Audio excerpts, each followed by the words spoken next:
Standards Practice Week 12.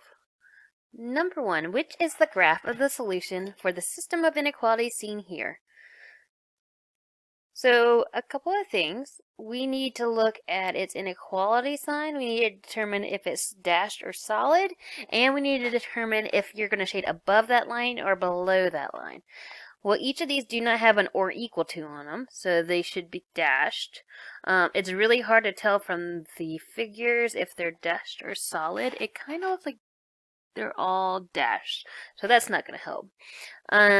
This one's going to be shaded above, and this one's going to be shaded below. So let's look at what we can decipher from just the inequality itself. So this should have a negative slope.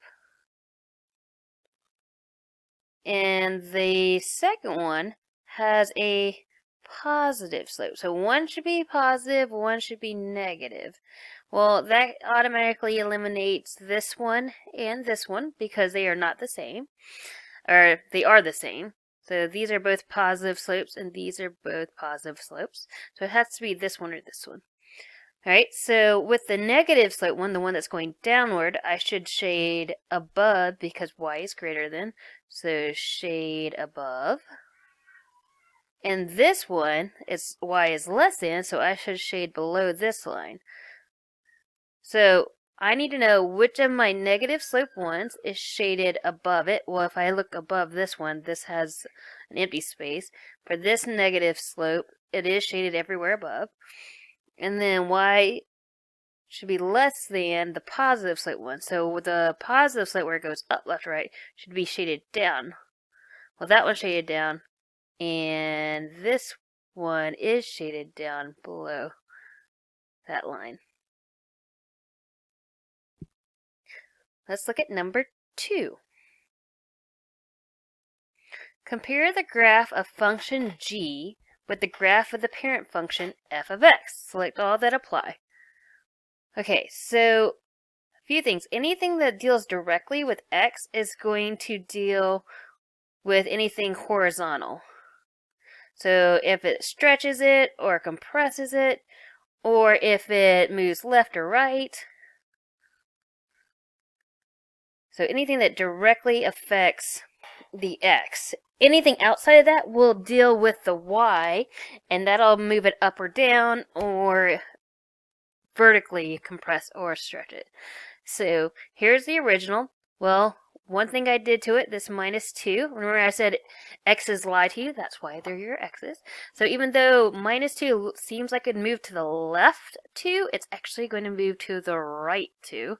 So this indicates that it's going to go right. So whatever my original was, it moves to the right 2. This is not directly affecting x, so this is going to be up or down. And since it's positive, it goes up because it's not dealing with x, so it doesn't lie to you. And then this one is outside, and it doesn't directly deal with x, so it's not going to lie. So it looks like it is actually going to make it shrink, so compress it because it's less than 1. So this is going to be a compress vertically by 1/3. If there was a number inside this absolute value, like 7x, then that would be a horizontal compression or stretch. But since it's outside, it's going to be a vertical.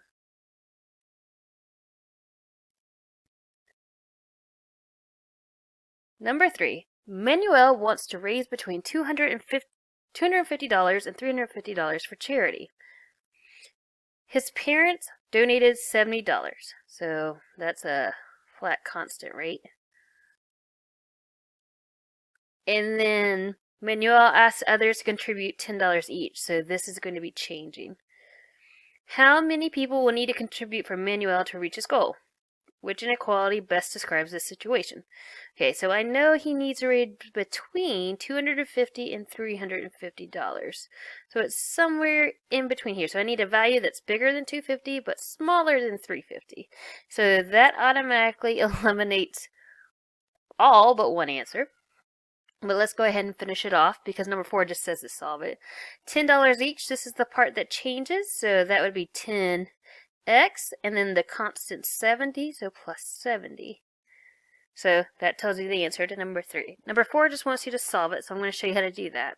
So if I was just covering this part up and I had 250 is less than 10x plus 70, well, the way that I get rid of this plus 70 is to hit minus, or to, not hit, but right, subtract 70. Anything I do to one side, I need to do to the other, but there's 2 other sides. So I would subtract 70 from both sides, or all 3 sides, and then I would do it like that. So 250 minus 70 is 180. This cancels out, and all in the middle I'm left with is 10x. And then 350 minus 70 is 280. And now let me look at the middle again. How do I get x by itself? Well, it's 10 times x, so the opposite would be to divide. But I need to do it to all 3 parts, because there's different sides.